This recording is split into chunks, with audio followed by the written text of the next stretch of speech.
helps us really know and believe that this stuff is true. In this book, we want to move you from the place of wishing certain things about guys to knowing the truth about them right from their own mouths. And when you know the truth, you'll have the opportunity to make better, smarter decisions about how you interact with the guys you know. Hopefully, those new choices will help you as you relate to your guy friends, a boyfriend, and even family members. So when I say we, who are we? There are actually two people who wrote this book. There's me, who wrote For Women Only, and for that book I did tons of research, as I mentioned, and data gathering about men that no one had done before. Turns out, my Harvard graduate degree and years as a Wall Street analyst helped pave the way for those books to be really well researched. Then, my co-author is Lisa, a screenwriter, author, and editor for several magazines and books. Along with her writing expertise, Lisa brings her practical experience of raising teenagers.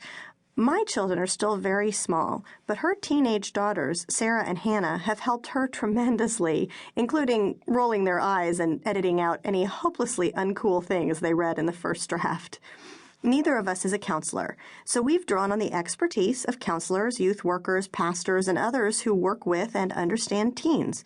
The best experts in the book, however, are the hundreds of guys your age. We hope they will make you laugh while teaching you a lot about what it means to be a guy. Before we go any further, let me summarize the 6 major insights we gleaned from the national survey, the interviews, and focus groups. I'll begin with a short statement that represents our surface understanding of guys in each area, what we assume about them, and then I'll take us inside to what those guys are really feeling at their core, or in other words, what that really means in practice. Number 1, our surface understanding is that guys need respect. But moving beyond that, what it means in practice is that guys would actually rather feel unloved than inadequate or disrespected. Number 2, on the surface, we may understand or have heard that guys are secretly insecure inside. But what that means in practice is that although they look really confident, even cocky at times, they are often very insecure in themselves. They worry that they'll be found out and therefore are drawn to girls who help them feel like they measure up. Number 3, sometimes we have a surface understanding that guys are really tough and indestructible. But really, on the inside, they look indestructible, but their hearts are actually very tender, easily hurt, and therefore strongly guarded. However, they will let down those defenses when they know their heart will be safe with a girl. Number 4, our surface understanding, no surprise, is that guys are visual.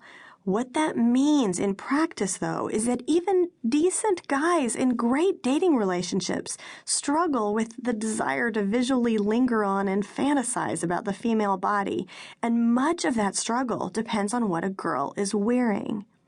Number 5, we have a surface understanding that guys are all out for one thing, but actually in practice, the teenage guys told us they are conflicted by those powerful physical desires and that those also have massive emotional consequences. And they say they need your help as a girl to help protect both of you. Number 6, our surface understanding is that the guys always just go after the hot girls. But in actuality, the guys ended up saying they were attracted to girls with a good personality as well as inner and outer beauty, but they also can't force a physical attraction. So those are the 6 insights we'll be covering. Before we get going and actually dig into them, here are some ground rules. First, you may have noticed that the media often makes fun of guys and stereotypes them. We won't be doing that here. We honor the guys who shared their hearts with us and believe that you will really appreciate their insight.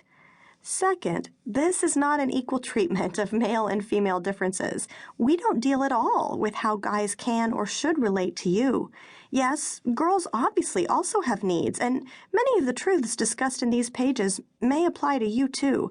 But since the theme is the inner lives of guys and our space is limited, we're really focusing entirely on how girls relate to guys, not the other way around. Third, remember that there are always exceptions to every rule. When we say that most guys appear to think a certain way, realize that most means exactly that. Most, not all. Since we have limited space, as I said, go to For Young Women Only.